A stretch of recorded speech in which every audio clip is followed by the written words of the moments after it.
class of surface water hydrology part 2. In last class we calculated the runoff, and today we will going to discuss flow duration curve, and after that we will discuss mass curve. Flow duration curve is also known as discharge frequency. It is also known as discharge frequency, and through this curve, variation of streams over a water, variation of stream flow over a water air, we study this type of variation of runoff throughout the year, that can be studied with this curve. Okay. And this curve is a plot of discharge against the percentage time the flow was equaled or exceeded. What it means? It means that percent time. It means that percent time. Okay. Suppose at time t is equal to 0, at time t is equal to 0, we are here. Okay. At time t is equal to 0, and at time t is equal to t. Okay. It is equal to here. Okay. So, and during that interval, suppose runoff, quantity of runoff, suppose it is suppose it is V. Okay. So, the variation of this runoff within this duration, okay, that we want to study, that is our objective. Okay. And at different interval, if we want to study the percentage amount of runoff, okay, percentage amount of runoff. Okay. Suppose at this point, at this duration, if we want to know the what quantity of the volume, what percentage of this volume is available, okay, at what different duration the quantity of runoff is available, that is percent, that is the percent, that is the meaning of percent. Okay. So, percent time, okay, percent time, and here we are quantity of water. Okay. This is the discharge. Okay. This is discharge. And next, how to plot this duration curve, flow duration curve. The stream flow data is arranged in a descending order. Okay, in descending order. What is the meaning of descending order? Suppose daily mean discharge for this duration, means for this year 1961 to 62, okay, for 62 to 63 and 63 to 64, for 3 years data. Okay. That data has been arranged according to daily mean discharge. Okay. First this one is the time and discharge interval between 140 to 120.1. Okay. This one is for 120 to 100.1. Okay. So, and the data, these number of days. Okay. In this year that that discharge was not occurred. Okay. This discharge 2 times, that was 2 times. Okay. So, the estimate of flow data has to be arranged in descending order, okay, of discharge. Okay. Using class intervals, if the number of individual values are very large. Okay. We will use class interval as I have shown you. If n number of data points are used in listing the plotting of any discharge or class values, q is okay, it is m upon n plus 1 times of 100. Okay. This is the percent time, this is the percent time. Okay. This is the percent time. Okay. For example, say total 365. Okay. Total 365. So, the what will be the percent time? Okay. Percent time okay, for this one it will be 2 divided by 365. Okay. For this one, what will be percent time for this record? 12 divided by 365 plus 1. Okay. So, that is the percent time. Okay. So, these are the two steps to plot the curve. And next come to the usage of flow duration curve. Okay. That curve is helpful in planning and design of water resource project, particularly for hydropower studies. Okay. Design of drainage system and flood control studies, we use this curve. For steep slope in the curve, steep slope in the curve, steep slope in the curve indicates a stream with high variable discharge. Okay. If we are getting the steep slope in the curve, it means the variation is more. Okay. Similarly, flatter. Okay. If we have this flatter type of slope, then it means there is no variation. Okay. There is no, since there is a discharge q, this shows no variation. Okay. This shows a lot of variation. Okay. A lot of variation within that time interval, Okay. To estimate the minimum level of the next usefulness is to estimate the minimum level of flow that can be maintained throughout a reservoir, so that the minimum demand at all times can be met. So, these are the uses. Okay. Let us take one example. The daily flow of a river for 3 consecutive years. Okay. 3 consecutive years are 1961, 62 to 63 and 63 to 64 are shown in table. Okay. Calculate 50% and 50% and 75% dependable flow for the rivers. What it mean? It means that what is the probability?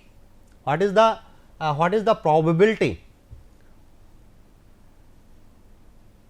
for getting the discharge, means 50% possibility to occur the discharge. Okay. So, that we need to calculate here. Okay. 50% means what is the 50% chances to occur that much of discharge. Okay. Suppose we have calculated 35.056 meter cube per second. It means that this much discharge, the probability of this discharge to happen according to that data is 50%, right. Similarly, this one discharge 25.51 meter cube per second of discharge has 75% chance to occur. So, how it is calculated with the steps told to you in previous slide. Okay. I told you that the data has to be arranged descending order. So, it is shown here, okay. In it is already shown here in descending order, and number of days flow in each class interval, that is shown for each year. Okay. Suppose it is 0 means the discharge in this range is not has not been occurred, okay. And here the maximum value is 84, means within the range of discharge 40 to 30.1, okay, that discharge has been found 84 times, that discharge has been found 84 times, okay, in that year, okay. In next year it is 75 times, okay. In next year it is 76%, it is 76 times, okay. So, total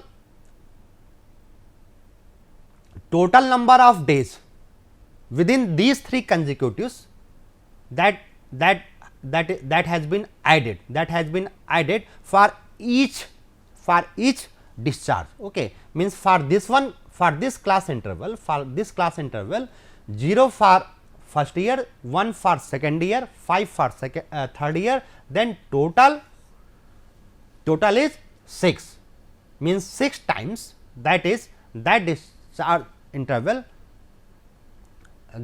discharge interval was found, okay. Similarly, this one range of discharge, okay, that is 19 times, that has been observed 19 times, out of which 2 in first year, 7 in second year, 10 in third year, okay. Similarly, the next discharge it has been found 45 times, okay, means 12 that comprises of 12 times in first year, 18 times in second year, and in 15 times in third year, okay. So, that has been calculated, okay, for remaining discharge, and total sum up it is 1096, right. Now, cumulative value has been calculated, so, for this one it is 6. So, for this one it will be 6 plus 90, 25, okay. For this it is 25 plus 45 means 70, for this it is 70 plus 62, 132, and so on, okay. So, cumulative, and that has been calculated, okay. Now, probability can be calculated, percentage time can be calculated, using that equation, okay. M is here, okay. Say for an example, for this class interval of discharge, what is the value of M? Value of M here it is 6, and it is total 1096 plus 1, okay. So, this is the into 100. So, this is the percentage dependability, that is percentage chance that the discharge will be equaled or exceeded. So, that value is 0.55, Similarly, for this one value of M is 25, okay. Capital N plus is remains same, and similarly other values has been calculated, right. So, what we need to calculate? We need to calculate 50% the value of the discharge to happen 50%, okay. For 75% chance we need to calculate that discharge. So, we what we will do next? We will apply linear interpolation, okay. We will apply linear interpolation. We can do two things, okay. We can plot this one discharge, this one discharge interval q divided q times of this m upon n plus n. Okay. That we can do, we can have this type of okay. So, it is any we will have the curve. Okay. And from here, from the curve, okay, any value can be calculated, any value can be calculated at any dependability time, at any dependability time that value can be calculated. Okay. So, if we do not want to plot the graph, okay, then we can find the percentage dependable discharge through interpolation, okay. For say for 50%, it is in this range, okay. 39 point, it is in between that 39.19 and 60.62, okay. So, 50% will lie within that range, okay. And here, and for this, okay, this one discharge, okay, for discharge will be within that range, okay. So, at 39.19 discharge is in the range of 50 to 40.1, okay. And as long as the percentage dependability is increased, so the discharge is increased, that is why it is 40.1, okay, 40.1 plus 40.1 for 50%, okay, 40.1 minus okay, minus the difference of that, okay, difference of that into difference of this, okay. Here the last one value will be taken, not middle value, okay. We will not take the middle value, last one value we will take. So, the difference of that into 50 minus the value at which we have taken, okay. So, 39.19, okay. So, it is 50 minus 39. So, we get the value of 35.056, okay. Now, this is the 50% dependable discharge. Similarly, 75% dependable discharge, okay, it is in that range, okay, it is in that range, okay. So, these two values and these two values will be taken, okay. By interpolating we will get this one. The next thing is flow mass curve, and that curve was firstly suggested by Ripples, that is why it is also known as Ripples mass curve, okay. What is this? This curve is a plot, of the cumulative discharge volume against the time plotted in chronological order, okay. Chronological order, cumulative discharge, cumulative volume means cumulative runoff, against the time.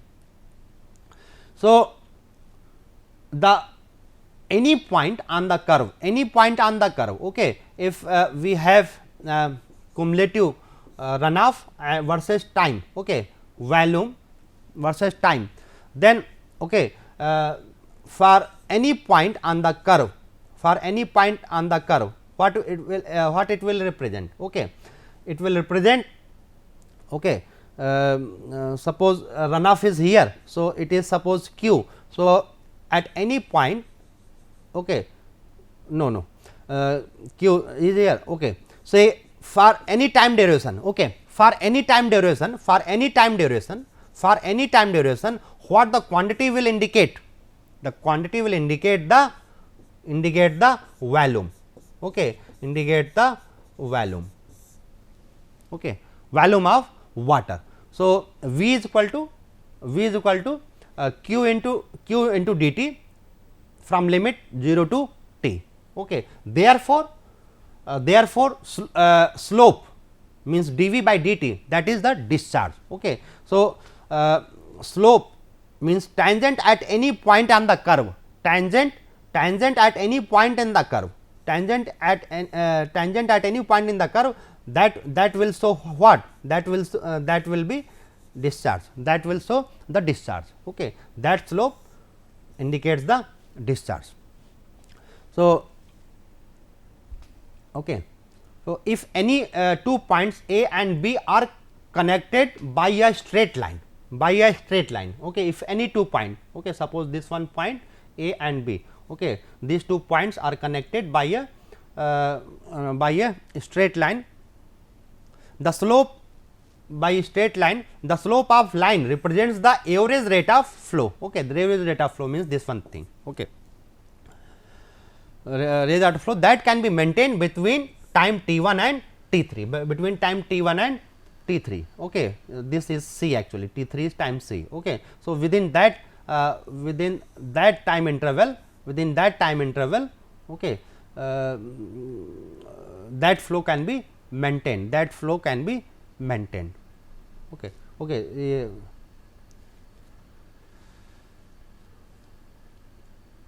This curve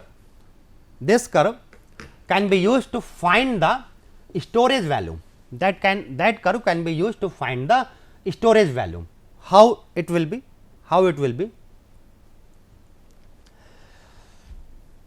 That since we know that slope at any point, okay, since we know that slope of this curve is a discharge. Okay. So, suppose at this point, at the point of O, okay, at this point as the origin, the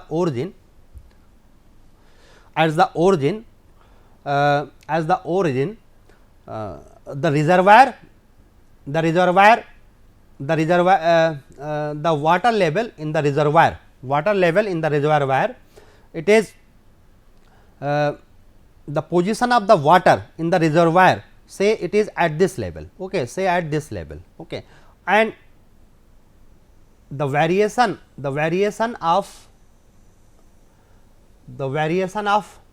discharge in the reservoir, okay, since it is in this line, So, and in this graph, if we plot a line, okay, line OJ is here, this one line, okay, if we plot a line OJ here, this is the demand line, okay, this is what, demand line, this is demand line, and this is the this curve is the supply line, that is supply line. Okay. So, at point A, okay, if we make the tangent, okay, and if this tangent is parallel to demand line, okay, if this tangent is parallel to demand line, okay, then what it mean, at point A the reservoir is completely full, okay. Similarly, at point D, okay, okay, suppose this is the tangent line and it is parallel with that, okay, it means at this point it is full, okay. So, here from 0 to T1, okay, what is happening here, 0 to T, okay, it is the period of overflow, Why it is the period of overflow? Because the demand line is this one, is this one, and the discharge is above that, okay, and at that point AA, okay, this vertical intercept AA, okay, this much quantity has to will be spilled out, means at this point A, again the reservoir will be considered as completely filled, filled. Okay. So, this origin has to be shifted at point A, and this demand line, now the demand line will be parallel to that, and that is shown by A D dash. Okay. Similarly, after that what is happening here? The water is being taken out, from the reservoir. Okay. At what point? At point B, okay. At point B means from 0 to T1 it is the period of overflow, and from T1 to 2 period of depletion, T1 to T2 is the period of depletion. Okay. T1 to T2, this is the period of depletion, means water is being taken out. And B to C is what?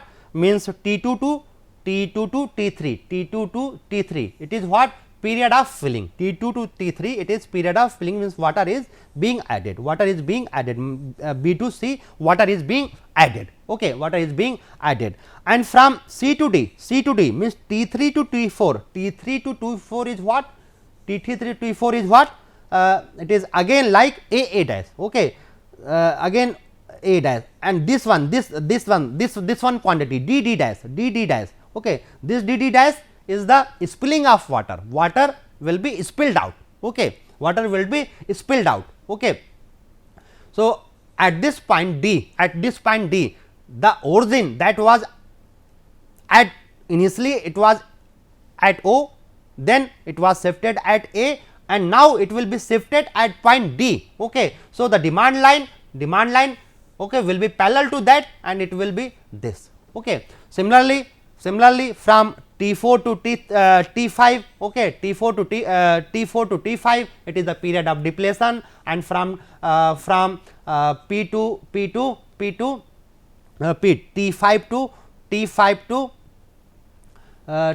to this one, T5 to T6, okay, is the